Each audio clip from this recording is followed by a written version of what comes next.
Shalom, YouTube family.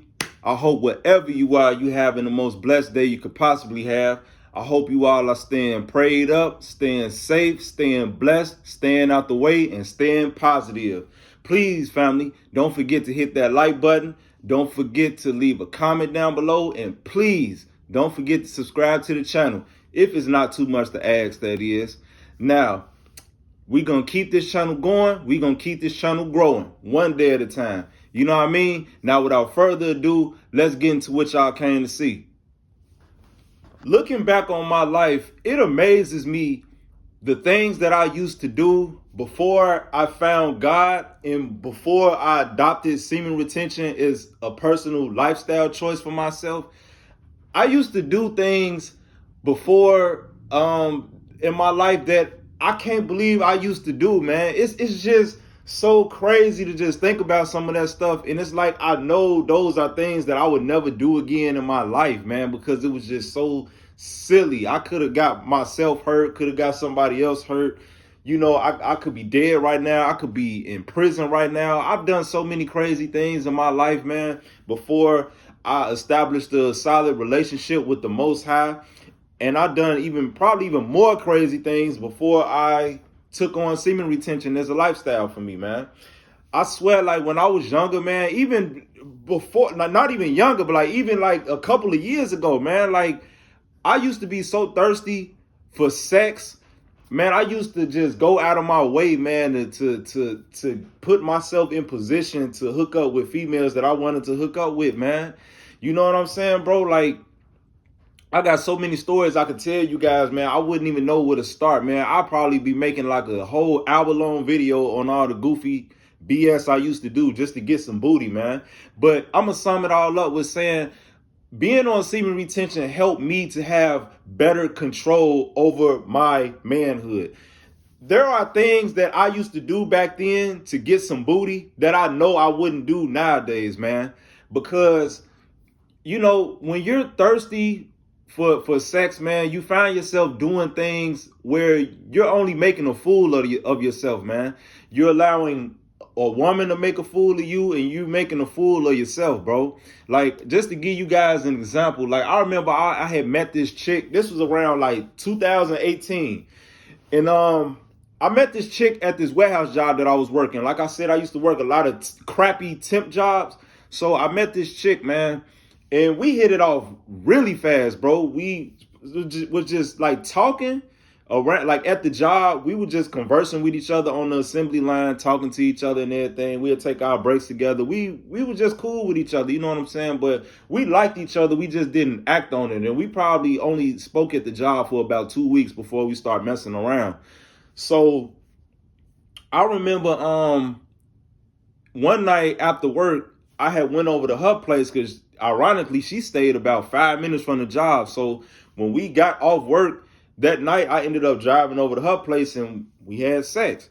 So I remember we messed around with each other after our initial having sex for the first time.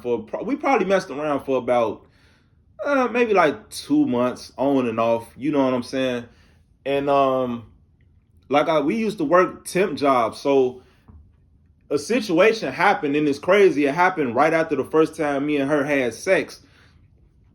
The temp agency that sent us to the warehouse we were working at had called her and sent her to another warehouse, and they called me and sent me to a different warehouse. So they basically like split us up and sent us to separate jobs. So I didn't see her like that at work anymore because we wasn't working together with each other no more. But we kept in contact with each other. And I remember one night in particular, man, I remember I was in my car and we were supposed to not go out, but we was supposed to like link up that night, man. I was supposed to go over there. We was going to, do what we usually do, have some drinks, smoke a couple blunts, have sex, and you already know the typical thing. You know what I'm saying? So I remember I was about maybe 2 or 3 blocks from her house, right? And I remember she randomly texted me like, hey, hold on, give me a second. I don't have a babysitter. So I'm like, okay, cool. I didn't tell her that I was close by her house, but I just pulled over, right?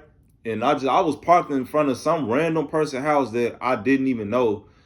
And I just sat in my car and I look up, man, like 2 hours that went by. And I'm just sitting in my car just waiting on this girl to give me confirmation that she got a babysitter so I could go get some booty. So long story short, man, I ended up like calling her like, hey, did you get that babysitter? Did you figure out that babysitter situation? She was just like, I'm still looking for a babysitter. I'm waiting on the babysitter to call me back or text me back or whatever she said. I'm like, okay, cool. Well, let me know what you're trying to do so, I could come over there. You know what I mean? I'm close by your house. So, just let me know what you're trying to do. She like, okay, whatever. Man, I promise you guys, man, if I'm lying them down, I wouldn't even make this up and make myself sound this foolish for doing this. I literally slept in my car 3 blocks away from this girl's house, man, waiting on her to call me or text me and let me know that she had a babysitter so I could come over there and clap her cheeks, bro. And mind you, this was in the wintertime. And I didn't have my car running because I didn't want to burn out my gas by turning on my car and having the heat running. So imagine I'm just balled up in my hoodie and my jacket. I had on a skull cap because I live in Chicago. I was living in Chicago at the time. So if you know Chicago weather, our winter times are brutal. Absolutely brutal. So man, I'm just in my car, just snuggled up in my jacket. Got my skull cap on, steady checking my phone, trying to make sure seeing if she texts me. Do I got any missed calls from her? All for some sex, man. And you want to know what's crazy is not too long after that situation, bro, I ended up telling her that I slept in my car waiting on her to, I don't know what made me tell her that, but I just told her one day. And I promise you, it was like, after I said that to her, it's like something went off in her mind that like let her know that, oh wow, he was that thirsty for some booty. He slept outside in his cold car 3 blocks away from my house waiting on me to text him all night. Because I promise I was out there waiting on her to text me for like 6 hours, bro. That's how thirsty I was to have sex with her, bro. And it ain't even like this somebody I didn't even have sex with already. Like we had already had sex probably like 3 times by this point. So it ain't even like this was somebody like that. It was our first time about to have sex. Even if it was, like it was never that serious. Even if it was going to be our first time, like it wasn't. It ain't that serious. But I'm just saying, like this is somebody I had already clapped before. You know what I'm saying? And man, I promise you, after I told this girl that I sat outside in the cold waiting on her to, let me know she had a babysitter, bro, I promise you, she started playing so many games with me after that, dog. It's like she knew the extreme that I would go just to have sex with her, bro. I promise you. I think every time she would text me or call me and say, let's link up, I think she wanted to see just how far I would go this time, versus the last time. Like, let's see how far he could go this time. Let's see how far he could go tonight. Let's see how far he'll go now. Like, I pray, and it's like every single time, bro, it'll get worse and worse.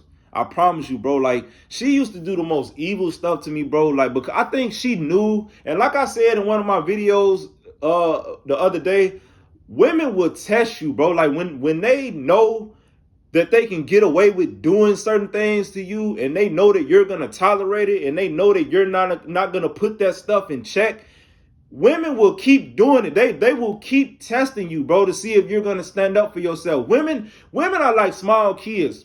Kids do things that they know they shouldn't do, but they do it to see if they could get away with it. They do it to see if you're going to say something to them. They know they shouldn't do it, but they're doing it to see how far they can push you before they actually get in trouble. Before you actually say something to them. That's how women are. Women are like small children, bro. They do things that they know is wrong to do, but they're going to keep doing it because you're not saying anything about it. You're not calling them out on it. You know what I'm saying?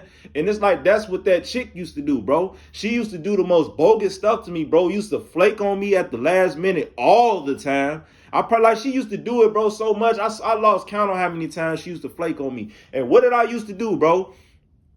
I would get mad when she flaked on me. We wouldn't talk for about a week, maybe 2 weeks. But soon as she sent me that text, hey, you busy tonight? What I'm doing? Sitting there thirsty, texting her right back immediately. 2 minutes after she texts me, nah, I'm free tonight. What you want to do? Thirsty. Just letting this girl constantly make a fool out of me, bro. It's like every time she would hit me up, I promise you, bro, like she probably hit me up. I'm just throwing the number out there, maybe 30 times. And you want to know how many times we actually linked up? Probably 5.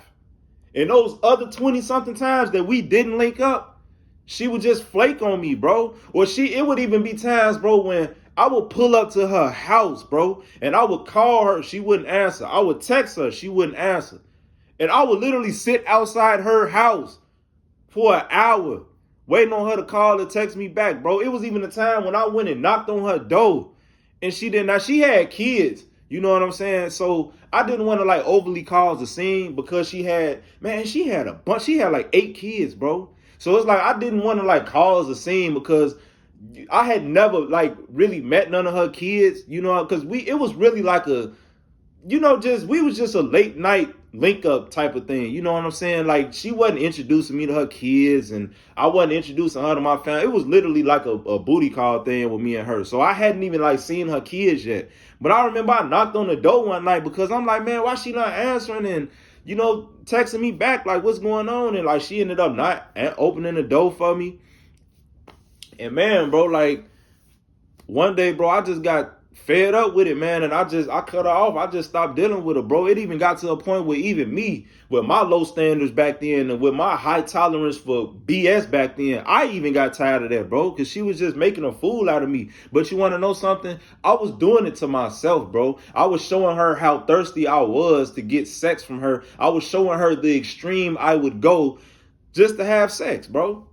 And she played on that, bro. I promise you, bro. Like I really feel like she used to sit back and just, I'm bored. I think I'm gonna just mess with him tonight and make it seem like I'm finna give him some. I ain't gonna give him none. I'm gonna just have him sitting outside my house like he always do, just to show myself I could do it. Like I really think she used to do that, bro, just to show herself that she could, you know, like control me like that. I promise you. But like I said, it wasn't her fault. It was my fault because I was so desperate and so thirsty for vagina.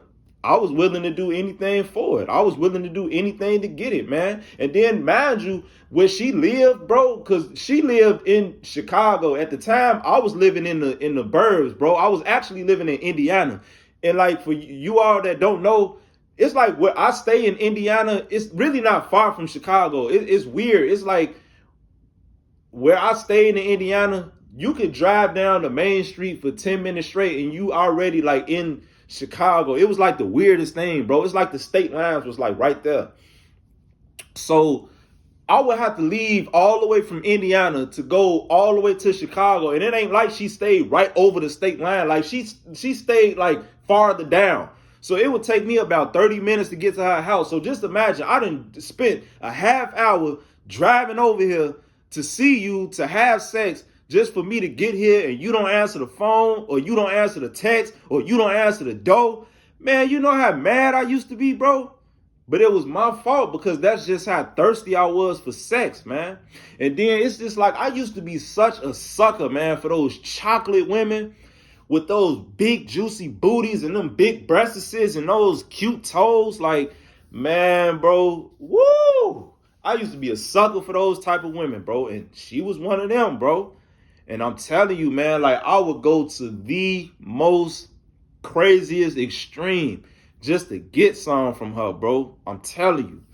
But hey, I just had to tap in with you guys, man, and let you guys know, hey, before you start semen retention, you were probably thirsty for sex too. And you probably watching this video and you're not sure about starting semen retention. You want to see if the journey is worth it, man. I promise you it's worth it, dog. If you don't believe me, check out other semen retention channels. There's a lot of good ones out there, man. A lot of good ones. On Angel Time is one of them, my boy. It's another guy. I think his name is Dante Young. And a couple other guys, man. It's a lot of good semen retention channels out there, bro. You got to check them out, man. I'm telling you, it's a lot of good ones out there. But they even tell you, man, even before they started semen retention, they used to be thirsty for sex. They would go out of their way to hook up with females and, make a fool of themselves and, let women walk all over us and everything. And, all just to get some booty, man. It's not that serious, because I'm telling you, once you get on semen retention, bro, sex isn't even going to matter to you anymore. It's not even going to be a priority to you anymore. It's not even going to run across your table anymore, dog. I'm telling you, bro. Like, it's going to be something that really is like put all the way to the back of your mind. You know what I mean? So, and like I said, bro, when you're on semen retention, you're putting too much time into your purpose. You're putting too much time into staying focused and staying celibate and staying on the right path, bro. You're not going to want to associate yourself with things that are going to cause you to relapse, bro. So honestly, women and sex, they're going to be like in the back of your mind, bro, or the farthest thing from your mind. You're not even going to be thinking about that, bro. So I'm telling you, bro, once you're on this journey, man, that same female that I used to be thirsty for, with that big booty and those cute feet, man, she could walk past me outside my house right now, bro. And I would speak to her, but I promise you, bro, I would not go out of my way to sleep with her again. I wouldn't even sleep with her again at all, honestly. So, it's just like sex honestly becomes a non-factor when you're on semen retention, bro. Until God sends that woman in my life that I'm supposed to be with for the rest of my life, until he sends me my wife, I will be retaining my seed. I will be refraining from sex. And there's probably a couple of you guys watching this video that plan on doing the same thing. And if you are, hey, congratulations, bro. We on this journey together. You know what I mean? Now, with that being said, hey, I love you guys. Don't forget to like the video, leave a comment down below, subscribe to the channel. Until the next time, shalom, family.